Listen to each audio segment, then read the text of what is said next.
Voilà des années que Jacques Borgetto, familier des grandes métropoles et de l'Amérique latine, où une partie de sa famille piémontaise a émigré, se dépayse en se fixant pour destination le Tibet. Ce qui est frappant chez ce grand voyageur, c'est qu'il s'autorise à partir avec ardeur, détermination, mais sans volonté de témoigner, de dénoncer, d'adopter la démarche du photojournaliste. Serait-il à Lhasa un jour où ça barde, où un bonze décide de s'immoler, qu'il lâcherait son boîtier, plus prompt à agir et à porter secours qu'à faire un scoop? Je sais, je lui ai demandé. Pourtant, il est aux aguets. Alors que guette-t-il dans ces images qui documentent les funérailles célestes des cadavres livrés aux vautours?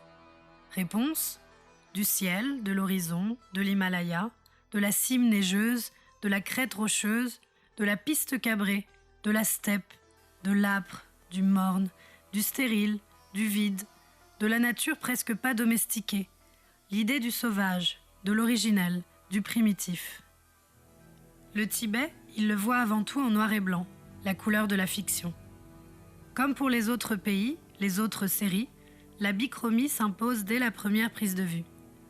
Pour lui, tout s'ordonne à ce moment-là, comme dans une partition musicale. Au Japon, récemment, la couleur est allée de soi. Le format carré du Polaroid est arrivé. Au Tibet, où le ciel dévore tout, cette transposition débouche sur une gamme infinie de grains et de gris.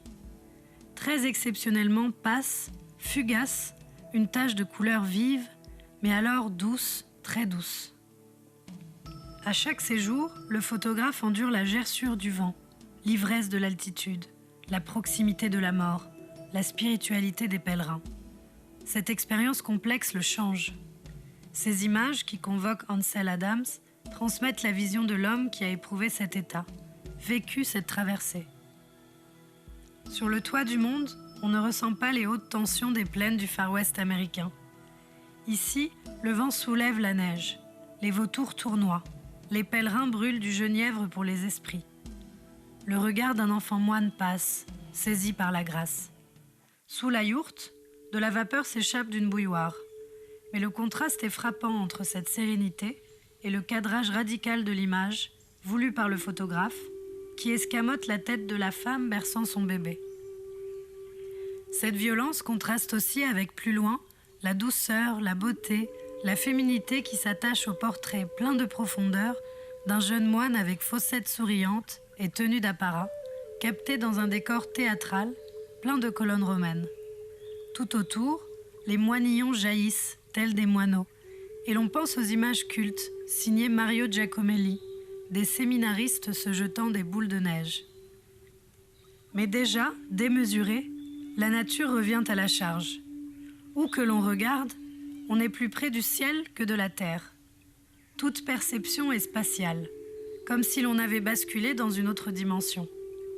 Le temps, hissé à hauteur de méditation, de contemplation, semble dilaté. Une forte sensation de densité amène l'idée de l'immuable, du hiératique. L'épure visuelle installée par Jacques Borgetto fait réfléchir.